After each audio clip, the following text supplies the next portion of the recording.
Welcome to our mount escapes lesson. The first segment, we're just going to go over the most common scenarios where you get mounted. And there's probably only two certain positions. It's usually coming from side control, where the person kind of did a good job controlling you, then they slide that knee across the chest and get into mounts.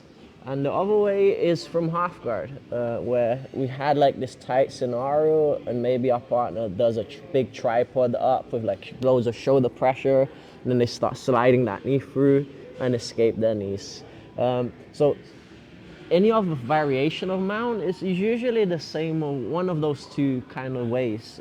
So from side control, for example, she could switch her base where she brings this arm over the top, kind of pull my knees and then steps over, which is essentially kind of very similar to the other one we did.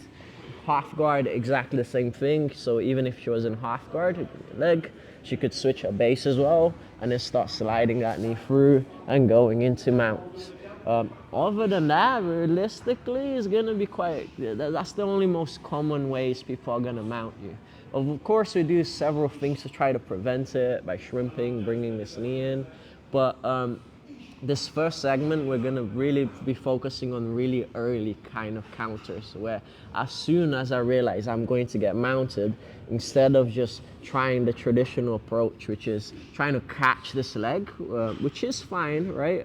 We're still able to stuff the leg, shrimp, and get back to half guard most of the time, where if we can get a frame and push our partner, we might be able to get to underhooks and escape the position, which is completely valid.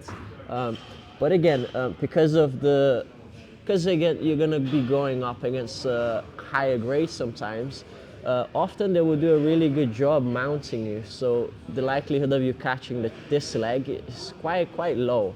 So we're gonna actually focus on the back leg instead. And I'm gonna position myself in a way where I'll be ready to do it. If we go and turn this way, just look at the leg work. As soon as I realize I'm gonna get mounted, I'm gonna get onto my side as much as I can. And with my right elbow, I'm just framing on Tamara's hips. So as she mounts me and slides through, I'm just focusing on elbow escaping to the other side, which will allow us to get an underhook and completely start attacking from there, where we can go from our offensive half guard techniques, underhooks. She's gonna probably whizzer for you, and then you can go into your system of knee twists or whatever from there.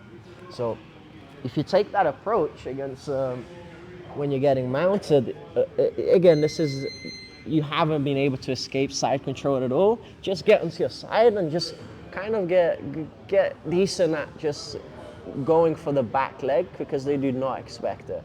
They will expect you trying to catch this leg most of the time.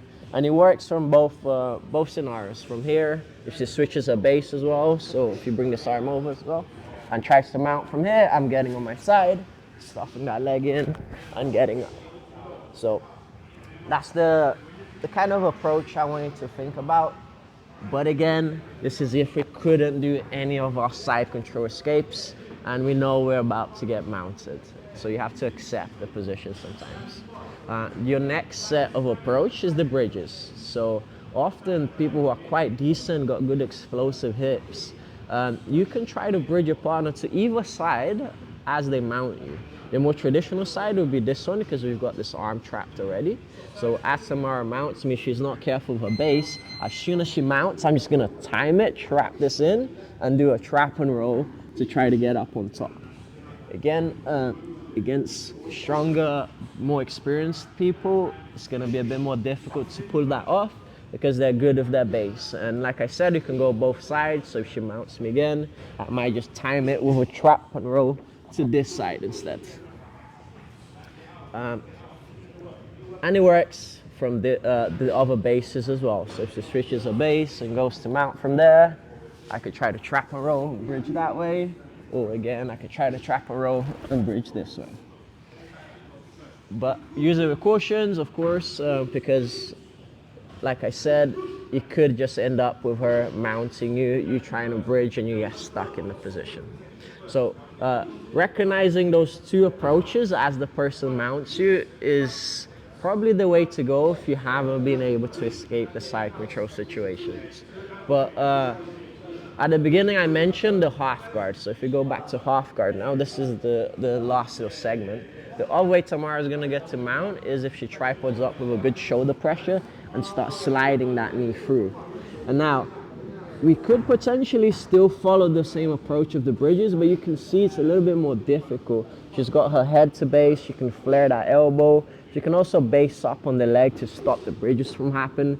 So I wouldn't really recommend that approach, but it is an option. The more technical approach is gonna be us trying to go to some sort of deep half position, which is mostly this arm doing most of the job, okay?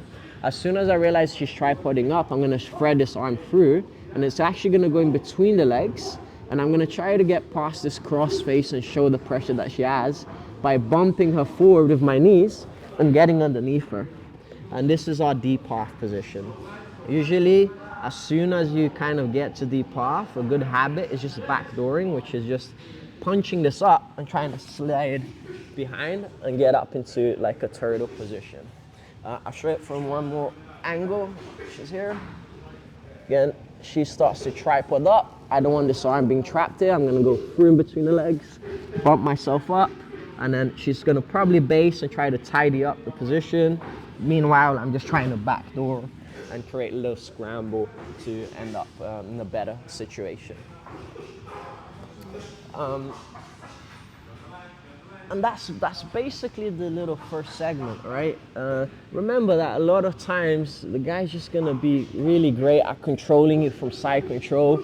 You might be doing the correct things like shrimping and kind of trying to create frames, but again, it's just the awareness body situation thing. If Tamara is quite good at her control flow and stopping me from shrimping, and you've run out of ideas, the best next thing is preempt the mount and start looking for those elbow escapes or bridges, okay? But that's the last of the first segment of the class. Second segment, we'll look at those kind of elbow escapes where we're already in mounts, right?